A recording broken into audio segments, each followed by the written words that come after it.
Good morning student. Class 8 में हमारा chapter number 7 हास्य की समझ चल रहा था और इसको हम क्वेश्चन आंसर्स पे हम लास्ट प्रीवियस लेक्चर में हम इसके पार्ट के बीच के जो प्रश्न उत्तर थे उनको डिस्कस कर रहे थे। आज हम इसके पार्ट के अंत में जो अभ्यास दिया गया है उसके प्रश्न उत्तर को हम करने जा रहे हैं। आज हम सबसे पहला अपना फर्स्ट क्वेश्चन लेते हैं जिसमें आपको बताया है, पूछा गया है, हास्यकरण शब्द से आप क्या समझते हैं? अपने शब्दों में 2-3 वाक्य लिखिए। देखिए मैंने एरो बनाकर ऊपर प्रश्न उत्तर नंबर 1 लिखा है।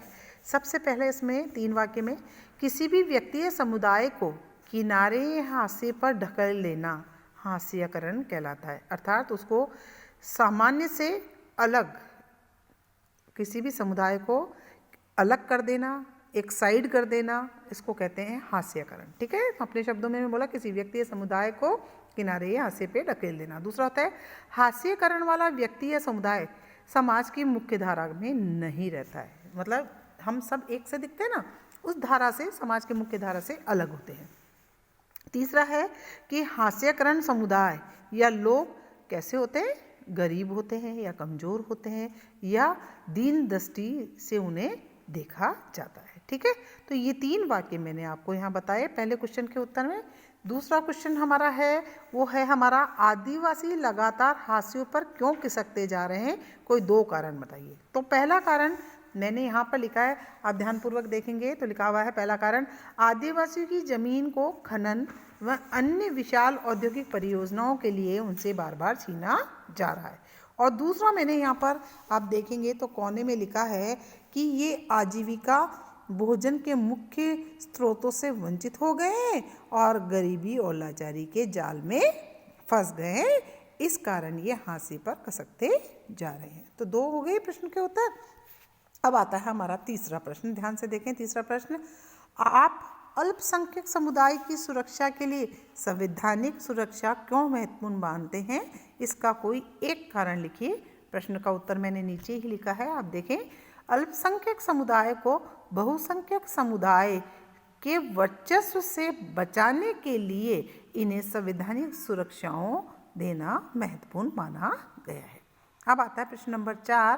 प्रश्न नंबर 4 है हमारा अल्पसंख्यक और हास्यकरण वाले हिस्से को दोबारा पढ़िए और अल्पसंख्यक शब्द से आप क्या समझते हैं ये बताइए।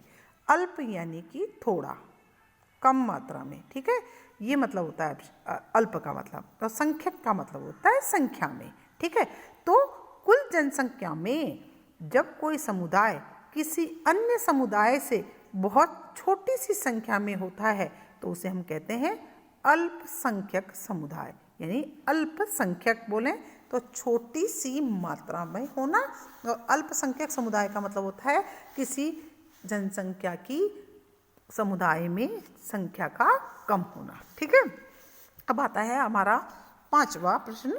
5वां प्रश्न जो है उसका उत्तर मैंने नीचे लिखा है, मैं आपको अभी बताऊंगी। 5वां प्रश्न मैं पढ़ने जा रही हूँ।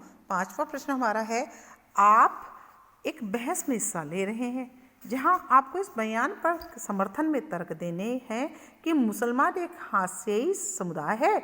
इस अध्याय में दी गई जानकारियों के आधार पर 2 तर्क पेश कीजिए। तो मैंने 5वें नंबर का प्रश्न का उत्तर आपको देखिए नीचे लिखा है, वो प्रश्न नंबर 5 का उत्तर।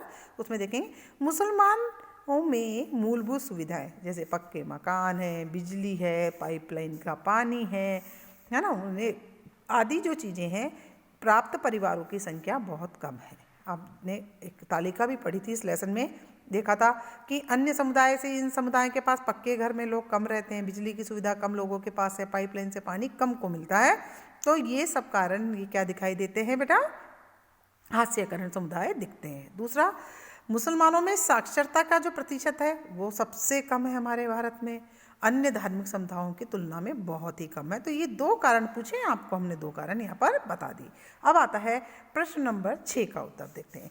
कल्पना कीजिए कि आप टेलीविज़न के ऊपर 26 जनवरी की परेड देख रहे हैं। ठीक है, आप अपने दोस्त आपके नज़दीक बैठे हुए हैं, वे अचानक से कहती हैं, आदिवासियों को तो देखो कितने रंग बिरंगे हैं, लगता है ये सदा नाचते ही रहते हैं। उसकी बात सुनकर आप भारत के आदिवासियों के जीवन के संबंध में क्या बातें उसको बतलाएंगे?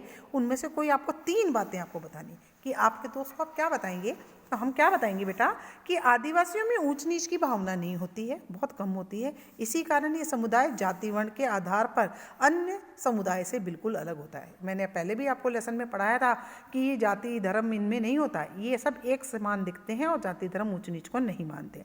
दूसरा, आदिवासियों में बहुत सारे जनजातीय धर्म होते हैं, बहुत सारे जनजातीय धर्म जो इनकी जात में पाए जाते हैं। और तीसरा होता है आदिवासी अपने पुरखों की गांव और प्रकृति की क्या करते हैं, उपासना करते हैं। ठीक है, ये हो गया छठे प्रश्न का उत्तर।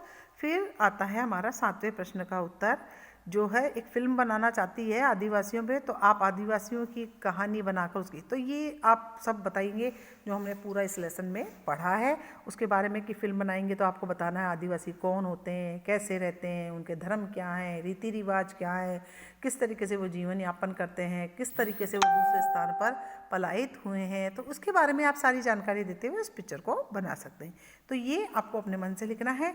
आठवां प्रश्न हम पर देख लेते हैं, क्या आप इस बात से सहमत है कि आर्थिक हास्यकरण और सामाजिक हास्यकरण आपस में जुड़े हुए हैं तो क्यों? बताइए उत्तर, क्यों जुड़े हुए हैं? क्योंकि आर्थिक हास्यकरण के कारण अच्छी शिक्षा प्राप्त नहीं हो पाती है। जैसा कि हमने देखा मुसलमानों को शिक्षाता दर कम है, पैसा कम होगा, आर्थिक तो हम अच्छी पढ़ाई में ज़्यादा खर्च करके हासिल नहीं कर सकते हैं। दूसरा है इसी के कारण लोगों की मूलभूत आवश्यकताओं की कमी होती है। आप सारणियाँ देखेंगे तो आपको स्पष्ट हो जाएगा। अशिक्षा और मूलभूत सुविधाओं की कमी उनको सामाजिक हास्यकरण का सबसे महत्वपूर्ण कारण है। तो ये 3 कारण मैंने आपको यहाँ बताए हैं। ठीक है, आप सभी बच्चों को ये सभी प्रश्नों के उत्तर अपनी अपनी होमवर्क कॉपी में करने हैं और मुझे दिखाने हैं।